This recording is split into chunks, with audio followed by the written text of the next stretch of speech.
중동을 화끈하게 장악하고 있는 자랑스러운 우리 무기 천궁2고요. 그 어떤 나라가 이렇게 4중 5중에 다층망 방공을 한 나라가 있나요?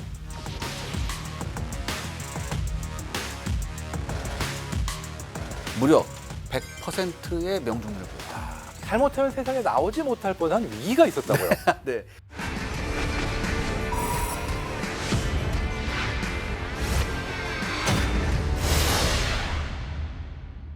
전 세계 방산 시장의 새로운 강자로 떠오른 K방산. 세계가 주목하는 자랑스러운 K-웨폰을 파헤치는 시간. 리얼 웨폰 K! 오늘 주제는 또 특별한 주제라고 제가 들었습니다. 미사일인데 네. 미사일을 잡아요. 미사일인데 미사일 잡. 예. 하늘이 내린 활. 예. 천궁입니다. 굉장히 힘든 건데 이거. 이제 몇 해 사이 두바이를 중심으로 우리 K-팝을 비롯한 K-컬처가 중동 젊은이들 사이에서 난리 난 그런 얘기를 들었습니다. 아, 지금 장난이 아닌 게 네. 아부다비를 갔는데 네, 네. 미국 팝스타 오는 것보다 블랙핑크 오는 게 훨씬 더 화제더라고요, 그 동네에선. 근데 이 중동을 휩쓸고 있는 게 K-팝뿐만 아니라 이 K-방산도 있다고 얘기해요. 그렇습니다. 예, 예. 바로 그 주역이 바로 천궁2고요. 네, 네. 중동을 화끈하게 장악하고 있는 자랑스러운 우리 무기 천궁. 바로 시작해 볼까요? 네. 아, 근데 그 전에 여러분의 구독과 좋아요, 알림 설정은 프로그램에 아주 큰 힘이 됩니다. 천궁2가 전 세계에 주목을 받고 있는데 2가 있다는 거는 1이 존재한다는 말이죠. 네, 네, 네. 천궁1에 대해서 잠시 알아보고 갈까요? 네. 이 개발 배경은 뭘까요? 90년대 말이었죠. 우리나라 방공망은 2000년대 초반까지 솔직히 말해서 좀 떨어진다는 얘기가 많았어요.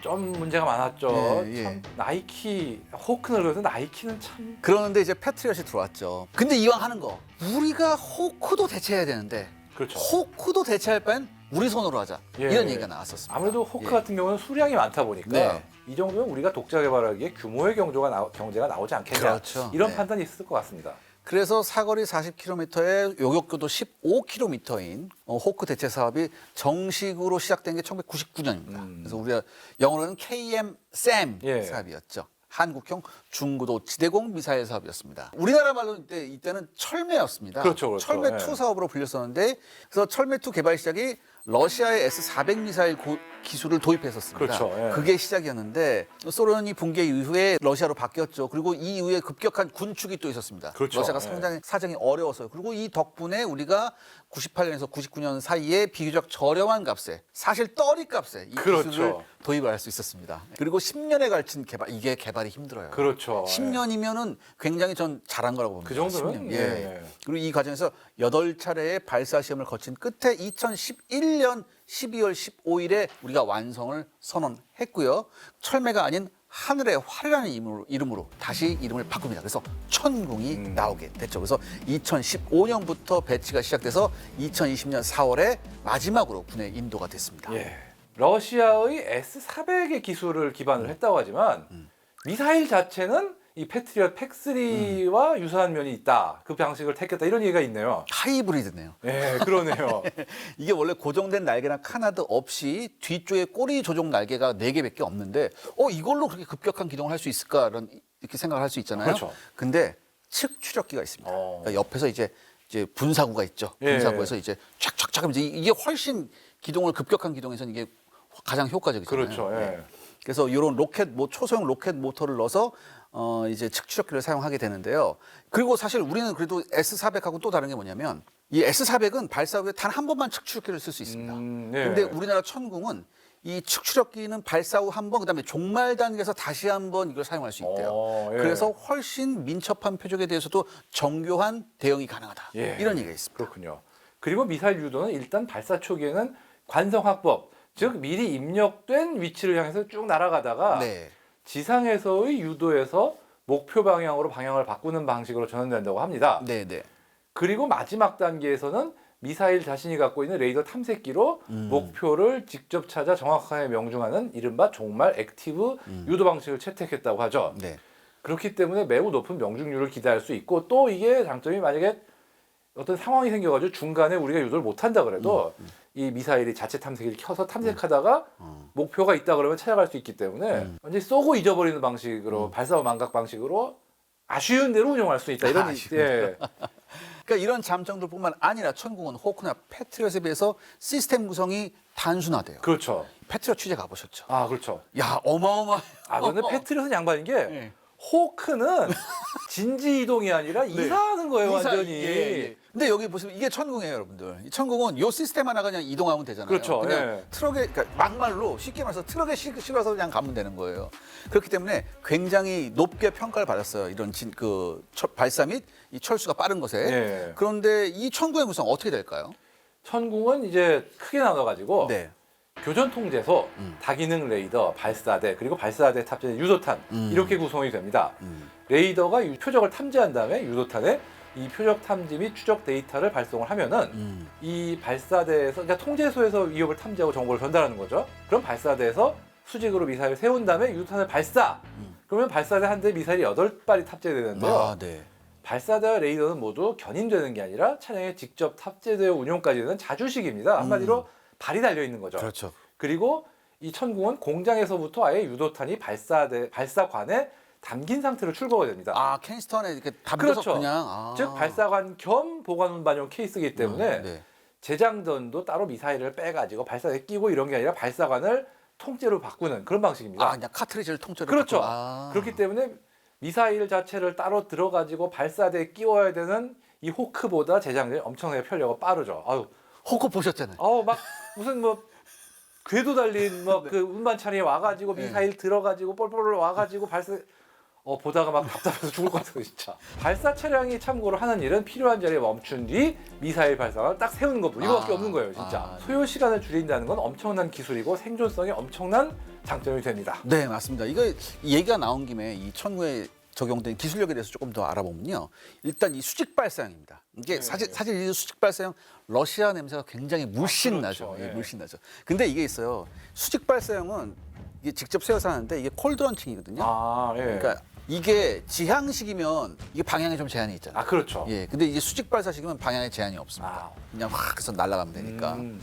요즘은 대부분 이 콜드런치 방식이 굉장히 유행이 되죠. 심지어 북한도 이런 방식을 많이 요즘에 쓰고 있더라고요. 아, 예. 사실 보는 눈이 중요하죠. 그렇죠. 예. 안 보여. 그럼 못 쏴요. 그렇잖아요. 그렇죠. 보여야 쏠 거 아니에요. 그렇죠. 위상별 A사 레이더를 통해서 예. 정확히 보고서 탐지, 식별, 추적을 할 수 있는 그런 레이더가 나왔기 때문에 천궁이 엄청난 위력을 발휘할 수 있는 거 아닌가. 예. 저는 그렇게 생각합니다. 예. 이렇게 천궁1이 2011년 12월에 개발이 완성됐는데요. 근데 천궁1 개발이 끝나지도 않은 2009년에 바로 천궁2에 대한 소유가 결정됩니다. 예. 이게 어떻게 된 거죠? 그러니까 1991년 걸프전 이때 당시에는 패트리엇이 뭐 정말 팩투 네. 이게 뭐 탄도 미사일도 잡고 어쩌고 엄청난 칭송이 됐지만 시간이 지나면서 한계점도 이게 지금 발견이 됐습니다. 특히 이 화학 탄두를 탑재한 탄도 미사일에 대한 대응 능력이 부족하다. 이런 문제가 지적이 되는데 왜냐하면은 팩2는 기본적으로 원래 항공기 요격용이다가 그렇죠. 탄도 미사일 요격용이 추가된 거다 보니까 근접 신관을 이용해서 근처에서 터지는 방식이에요. 그래서 어떤 한계가 있다고 판단해서 직접 충돌 즉 히투킬 방식의 요격 미사일을 미국이 연구하고 있다는 사실 우리가 알게 됩니다. 예. 이게 바로 패트리엇 팩3인데요. 팩3. 근데 우리도 북한의 탄도미사일 위협이 커졌고 북한은 뭐다? 황국이잖아요. 그렇기 때문에 직접 충돌 요격 미사일에 대한 필요성이 높아졌다고 판단을 하고 2009년 11월부터 긴급 소요가 결정된 거죠. 근데 점을 점으로 맞춰야 되는 건데 엄청난 거죠. 이게 기술적 난이도가 높지 않나요? 굉장히 높은 거죠. 어쨌든 그래서 2012년부터 2017년까지 5년간 1,600억 원을 투입해서 천궁 블록 2 모델을 개발했습니다. 천궁 2는 국내 지대공 유도무기 기술의 집약체로 불립니다. 먼저 어떤 기술이 개발이 됐느냐? 고속 표적 요격용 고기동 미사일 설계 기술. 근데 이걸 끝이 아니에요. 탄두 타격을 위한 고성능 탐색기 기술. 네. 급속 방향 전환과 정밀 유도를 위한 추적 조절용 측추력기 기술. 네. 레이더가 탄도미사일을 탐지 추적하는 데 필요한 알고리즘, 신호 처리기 기술 등 독자적인 기술들을 축적하는 데 성공했다고 하는데 그러니까 이 기술들을 다 개발하고 또 통합을 해야 되잖아요. 그렇죠. 어쨌든 목표물 종류에 따라서 사거리 20에서 50km, 요격 가능 고도 15에서 40km라고 하고요. 2018년부터 양산에 착수한 뒤 2020년부터 실전 배치가 이뤄졌습니다. 최근이네요. 그렇죠. 예. 그리고 이 천궁2는 개발되고 배치된 뒤에 패트리엇 팩3와 더불어서 우리나라의 탄도미사일 하층 방어를 담당하는 핵심 무기로 배치되고 있습니다. 이 천공 덕분에 우리나라 요격 체계가 굉장히 촘촘해졌다는 얘기가 있습니다. 그렇죠. 그러니까 우리나라 요격 체계를 잠깐 짚고 넘어가면 현재 40에서 150km 고고도는 사드가 예. 담당을 하고요. 그다음에 20에서 40km 중고도는 천궁. 그렇죠. 그다음에 15에서 40km 저고도는 패트리엇 팩3가 배치가 돼 있고요. 그다음에 천궁과 사드 사이가 있어요. 또 예. 40에서 70. 예. 요거 나름 장거리야. 그렇죠, 그렇죠. 그 장거리는 작년 11월에 첫 요격 시험에 성공한 엘셈이 이제 개발이 돼서 2027년부터 배치가 될 예정인데 그렇죠. 그 어떤 나라가 이렇게 4중 5중에 다층망 방공을 한 나라가 있나요? 이스라엘 정도밖에 이스라엘만이. 그렇죠. 예. 근데 이스라엘보다 더 하질 것 같은 약간 네, 그런 느낌. 그렇죠. 예. 예. 지금 그리고 사드급이 될 LSM2도 지금 개발 중이고 아, 심지어 지금 이 천궁2나 팩3보다 더 저고도를 요격하는 LAMD까지 개발이 완료되면은 정말 우리 하늘은 우리 무기로 완전히 딱 덮은 이런 어떤 감격스러운 순간을 맞게 되지 않을까 이렇게 생각됩니다. 그렇다면 이게 몇 층? 어휴. 한 5층 될 것 같은데. 그러네요, 진짜. 예. 아무튼 저는 이게 거의 전 완성 단계라고 봅니다, 사실. 완성 단계라고 보고요. 천궁2는 한국판 패트리엇이라고 불리잖아요. 그렇죠. 그래서 이거 패트리엇하고 좀 비교를 좀 해봐야 되는데 레이더는요. 패트리엇은 다목적 레이더이긴 하지만 이게 고정식이에요. 한쪽 면만 이렇게 됩니다. 하지만 천궁2는 360도 회전식 레이더예요. 예. 그래서 360도 대응이 가능하고 전개 과정을 또 볼 필요가 있는데 이게 패트리엇도 뭐 호크만큼은 아니지만 그렇죠. 얘가 가서 전개하는 과정이 꽤 시간이 걸립니다. 예. 굉장히 시간이 많이 걸리고 크레인도 와야 되고 별걸 다 해요. 그런데 천궁2는 제가 거듭 말씀드리지만 이게 트럭 뒤에 실린 거잖아요.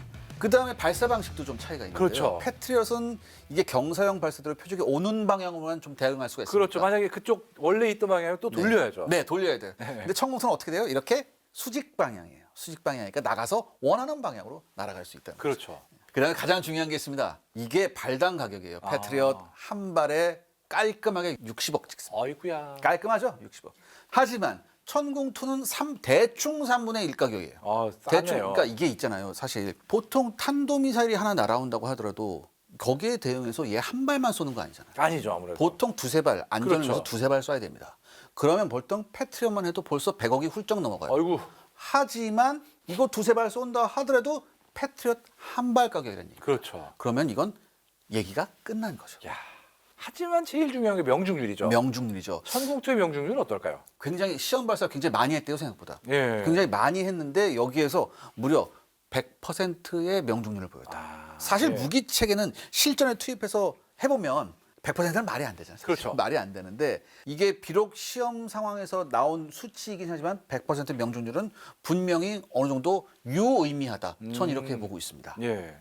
아니 그런데 이렇게 훌륭한 천궁2 네. 하필 잘못하면 세상에 나오지 못할 뻔한 위기가 있었다고요. 네, 이게 기본적으로 천궁 블록 2는요, 북한이 2000년대 초반에 보유한 노동이나 스커드 시리즈를 이제 맞추려고 그렇게 개발된 모델인데, 천궁 2가 개발이 완료된 상태에서 2016년에 북한이 사거리 3,500km 이상의 무스탄 탄도미사일을 고각으로 발사했습니다. 예. 무스탄. 근데 문제가 뭐냐? 얘가 종말 단계에서 속도가 무려 마하 20까지 나와요. 어이쿠. 보통 일반적인 단거리 탄도미사일은 마하 5에서 10 왔다 갔다 한다고 하더라고요. 그렇죠.